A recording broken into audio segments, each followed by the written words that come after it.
Hey everyone, welcome to day 2 of Scrappy Moms Stamps September release, as well as day 2 of the Halloween/fall mini series. Today I'm going to be working with this CC Design Cow Emma image, and I absolutely love the stamp. Been wanting it for years, but didn't have Copics. Anyways, so I am coloring her on Simon Says Stamps 120-pound cardstock and with my Copics. The Copics that I'm using for skin are my usual go-to, the E000, E00, and E21. And you'll see I'm just creating the shadow effect under her bangs as well as the side of her face.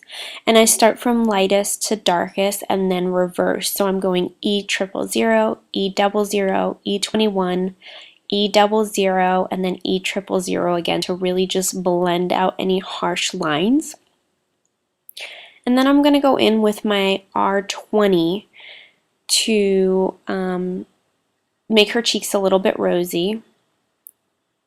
And usually if I do it right after I've done her face, I don't need to go over it because it'll just not bleed but blend in with the other colors, but occasionally I do like to go over it with the E000 just to be on the safe side.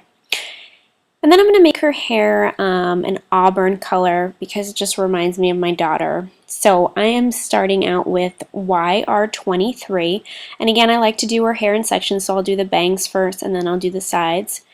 So starting out with YR23, then moving on to YR24, then YR27, which is the color I'm laying down now.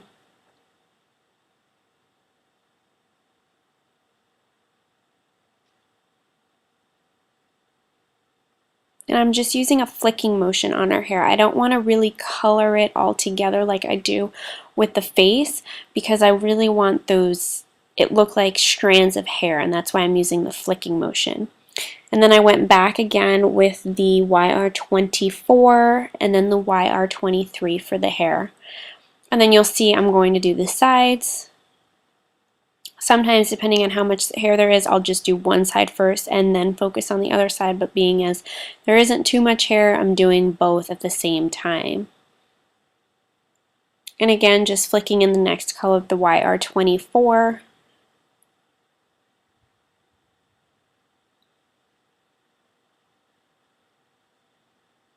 And then we're going to go in with the YR27.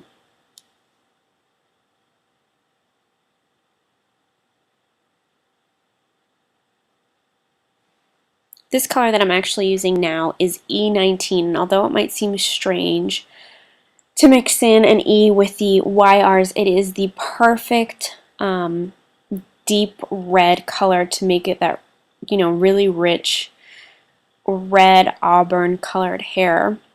And that's a technique that I actually learned from Amy R., who I watch all the time because her coloring technique is awesome.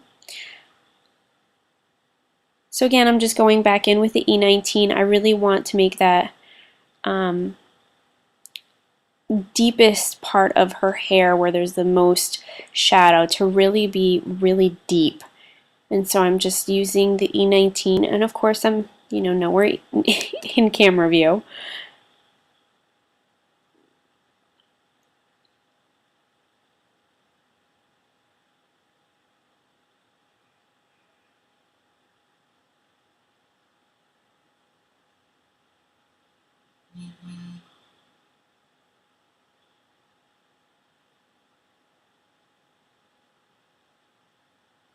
Then I'm just going back through again with my YR27 and YR24 just because I don't want it to be so harsh.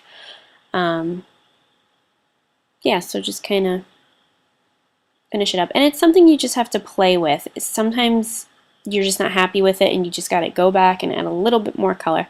So there, my camera cut out, but I just colored her hands, same colors that I used on her face. And then I'm moving on to the pumpkin. For the pumpkin, I'm using YR04, YR07, and then YR68.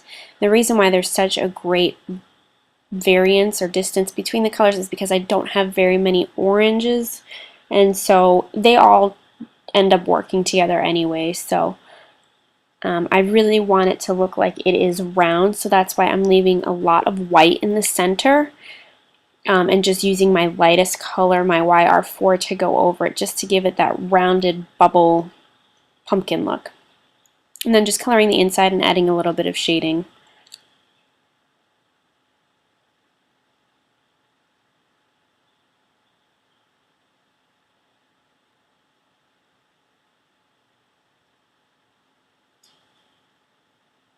And then I'm going to move on to her spots. I was debating on whether I wanted to make her spots brown, but then I'd go with the traditional black. And so what I'm using is my neutral gray colors. I'm using N3, N5, and N7, which you guys seen me use, as my black combination, so to speak. I like to use this combo on shoes.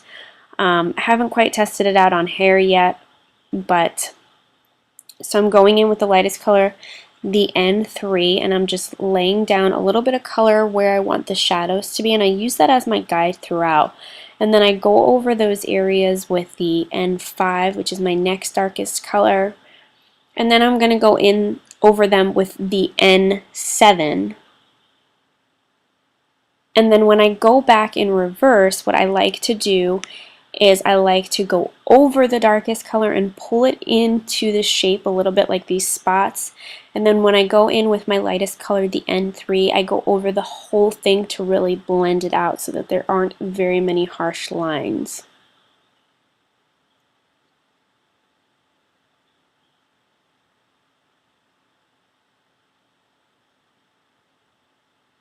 So you can see there where I'm going over with my N5, and I'm really pulling the darkest color, the N7, towards the center of the spot, but still leaving a little bit of white on the bigger ones. And then I'm going in with N3 and really just pulling all of that color where there is white and blending it out.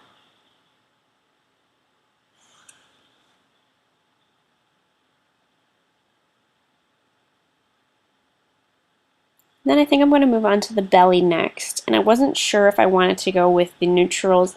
Instead, I ended up going with the cool grays. I went with C1, C3, and C5,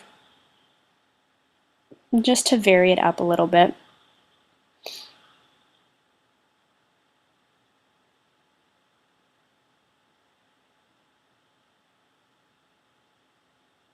Then I decided to color her tail with the cool grays. And there was no specific way that I did this. I think I just colored it with C1 and then went over the little swirls that are drawn into the tail with C5 and then blended it all out again with C1.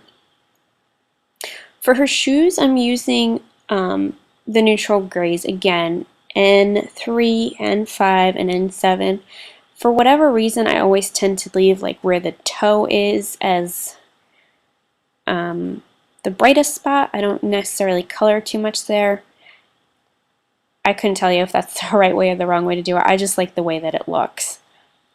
And then I'm just coloring her little, I guess they're scrunchies or ponytail holders. No shading needed there, just a little bit of gray.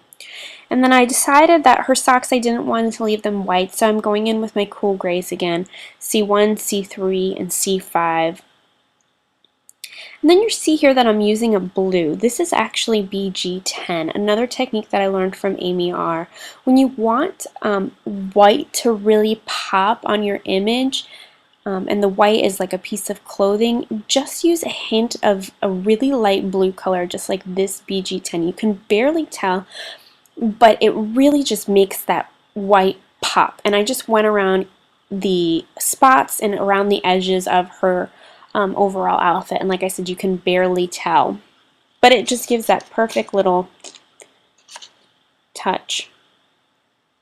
Then you'll see I'm using a spellbinder here. This is the Spellbinders Label 14. Love this set of spellbinders. I don't know, I just love the shape of it. And then I'm going to didn't want her to just be standing on the middle of white cardstock, so I thought I'd draw a little piece of ground. Here I'm using W's. This is my W1 and W3, the warm grays, just because I didn't want it to be too much between the cools and the neutral grays, just to warm it up a little bit. And then I'm going around the edge of my image with the W1, and that's, again, just a little added touch that I like. It almost looks like she's popping out from the card. She's not just like a flat image. And you'll see sometimes I like to do this with my warm grays, sometimes I do it with the cool grays, and even occasionally I'll do it with a light blue. And I apologize for the lighting changing. Again, it's Florida. It's always cloudy and then sunny the next minute, so I can never really get my lighting to be consistent through my videos. So here I'm using the K & Company Ghostly Greetings paper pad. This is a 12 by 12 paper pad. It is from last year, I believe. And I'm just using a couple of pages from that pattern paper pack. And I'm using paper tray ink as my card base. This is my go-to paper for card bases. It is so thick and it's just really sturdy. And the color that I'm using is Orange Zest. And it just went perfectly with the other paper. What I like about these pattern papers is that they're double-sided, so instead of using like 6 different sheets here, I really liked the polka dots and I really liked the purple and black stripes on the back, so I thought, hey, I might as well use them up. And I wanted a little bit more of a pop of color, so I grabbed this green glittery swirl paper out of the pack as well. And you'll see that I'm just putting the card together as I'm recording. I have no idea how I'm going to lay it out. You know, so much for being prepared. But I'm using the Martha Stewart Drippy Goo Punch, which I love for the holidays, for the Halloween season. It's very fitting. And so you'll see me here fidgeting, trying to think of how the heck I want to set up the layout of the card, where exactly I want the drippy goo to go, where I want the other patterns to go.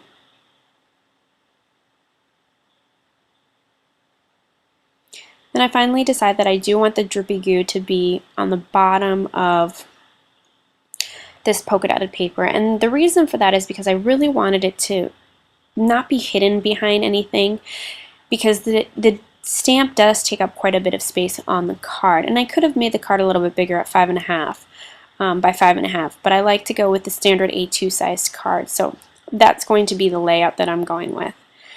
And then I'm going with, of course, the Scrappy Moms Love at First Bite stamp set. This is their brand new Halloween stamp set that they released this month in September. Love the sentiments on it. It is just obviously so fitting for the Halloween season. You'll see that I'm fidgeting with punches. I'm actually using a 1 1/4 inch circle punch for the October 31st sentiment, and then I'm using a 1 3/8 circle punch on the green swirly glittery paper. And what I decided to use was some paper tray ink, Orange Zest ink, and these are their little ink cubes, I believe they're called, and I'm just taking a sponge and just inking around the edges just for a little added effect. And there's the green circle that I mentioned, punched out with 1 3/8 circle punch. Then I'm just using HEG to adhere it to the green circle. And you'll see me trying to place it and figure it out, and then I realized that I'm missing something on the card. I'm missing ribbon on this card. So I decided to pull out some purple ribbon, and I'm just deciding on which color I want to use. This ribbon is all purchased from the dollar store. I believe it was Dollar Tree. Great quality ribbon, super affordable at $1 each, and they have a variety of colors. So you really can't go wrong. So I'm just going to adhere the green paper that has drippy goo at the bottom punched out to the dotted paper. And I'm going to go ahead and tie the ribbon around that. And I edited that out because it took me about 10 minutes to tie this bow. And I still wasn't entirely happy with it. You'll see me fidgeting with it again here. And I'm just using some basic clear tape on the back of it just so that my ATG will glide right over it and will allow it to stick to the card like I want it to. And I'm just going to attach this to the purple vertical stripes, or diagonal stripes, excuse me. Then I'm going to attach that onto my card base.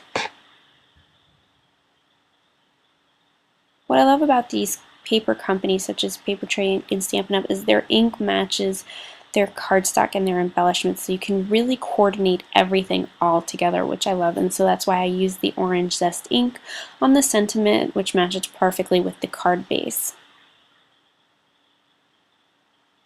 I'm using a Stampin' Up! 3D foam, I believe they're called Pop Dots, on the back of my sentiment.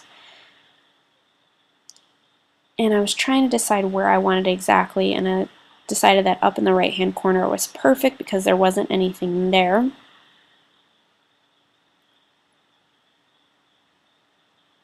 And I wasn't quite happy with how it looked. And I don't think I showed it, but I attached the Emma image with just basic ATG, no pop dots on that. So I'm going through my bling and I couldn't decide if I wanted to use orange or black pearls. So I went ahead and used the black pearls. And I didn't want to just do a straight line, so what I'm doing is I'm following the curve of the Spellbinder die. And I'm using the 3 different sizes. I'm using the largest, the middle, and the smallest one. And I really like the effect that did, but I still wasn't totally happy with it. So I went to the opposite side towards the bottom, and since you can't see where the biggest dot would be, I just didn't put one at all. I just put a medium size and a smaller one. And then I decided I still wasn't happy. So I'm taking some glossy accents. I'm going over the entire pumpkin to give it that shiny effect. And then you're going to see me going over each of the spots. I'm not doing the whole suit. I'm not doing the belly. I just wanted to really accentuate the spots on her costume. And so I'm just going over them with just a little bit of glossy accent. You don't want to put too much, it becomes a goopy mess. So just a very thin layer of glossy accents over the spots.